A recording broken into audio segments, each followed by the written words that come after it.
My name is Harriet Sianjibu-Miyato. I'm an executive director in education based in Lusaka, Zambia, and this is my story. I got my Australian award in 1992, and I went to Australia in 1993, and I came back in May 1995. I was at a university called Deakin in Melbourne, Victoria, and I came back with a master's in education.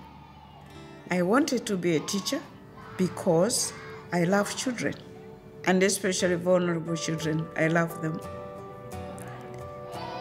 Zambia Open Community Schools, popularly known as ZOCS, is an organization that has been offering education to orphans and vulnerable children from 1992.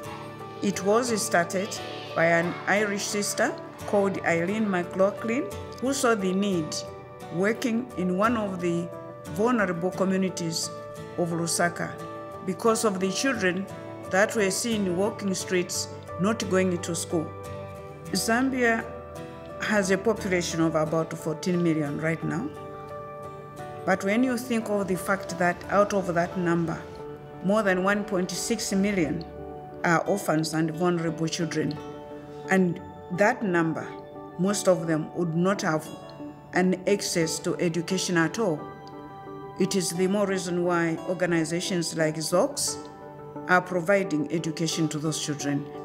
Education not only is it a right, but it is the only vaccine that one can use when you want to work towards getting rid of poverty.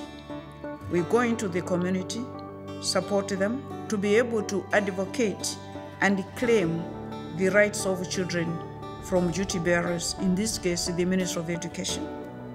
We only believe that through community mobilization, the community itself being able to do things, run their business by themselves, only then can we change the bad situation of not providing education to children be achieved.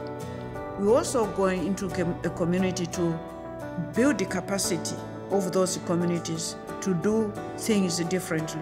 We train them how to run the community schools. We train them how to mobilize resources. We train them how to account whatever they are given by either a donor or an individual to benefit an orphan or vulnerable child.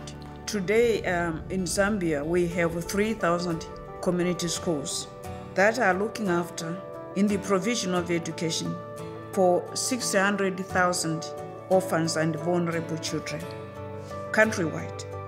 And most of these are girls. The organization really is like providing hope for those children, creating opportunities for them to be able to go to school, and at the end of the day, be enlightened of their responsibilities which they will use to not only develop themselves, but also develop this country. Our approach is centered on learning. Whether there is a classroom or no classroom, as long as a child is there, learning must take place. Each day I come for work, it's like my hope for the following day. Just when you go in the schools, those lovely smiles, the aspirations that they have, the dreams that they have. You go in a class situation, you ask them questions. They want to be somebody one day. Somebody who will be either a doctor, a pilot. They name all these very high-ranking positions. And for me, that is very inspiring. Harriet and the community school system made it possible for me to have a future. I went to Zambia Open Community School, and now I'm training to be a teacher myself. When you go out, you see a lot. And it's interesting that when you come back, you are able to think differently and do things in the way that you think they will help your country. Zambia is not a poor country. Zambia is endowed with a lot of natural resources. But only when people are educated will they tap into that. And you see that is a development that can take us out of poverty, and only education can do that.